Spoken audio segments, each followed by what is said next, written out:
பாப்பா கிட்ட வாப்பா. என்னது? அதை தமிழ் சினிமாவில் ஒரு காமெடி சீன் இருக்குப்பா. அது வந்துட்டு சூப்பராக இருக்கும். அப்பா பையன் காமெடி சீனு. அதை நான் சேர்ந்து ரீக்ரியேட் பண்ணலாம். அது எப்படி பண்ணுறது? சும்மா நீ நெல்லு இங்கே நின்னுச்சிக்க, நான் நடந்து வருவேன். சரி, நீ சொன்ன ஓத்தாவை சொல்லி சுக்குமல்லி காப்பி போட சொல்கிறாங்கண்ணா.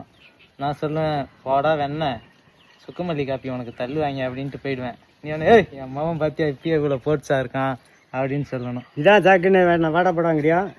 இதான் சாக்குன்னு இல்லை, அந்த காமெடி சீன் நல்லா இருக்கும். நம்ம 2 பேரும் பண்ணால் எப்படி இருக்குன்னு அதுக்கு நேராகவே சொல்லாம இதுக்கே காமெடி சீன்லாம் கொண்டாந்து வைக்க. சும்மா வாங்க நேராக இது காமெடி சீன் கிரியேட் பண்ணுறோம், எப்படி இருக்குன்னு பாருங்க. ஏய் இங்கோடா, ஓத்தால ஒரு சுக்குமல்லி காப்பி போட சொல்லு. போடா வெண்ணெய் உனக்கு சுக்குமல்லி காப்பி தள்ளுவாங்க. ஏய் ஏமோ இந்த வயசுல இவ்வளோ போட்ஸாக இருக்கானா? இப்படி தான் இருக்கணும். அப்போ தான் கூடிய சீக்கிரம் பிச்சை எடுக்கலாம்.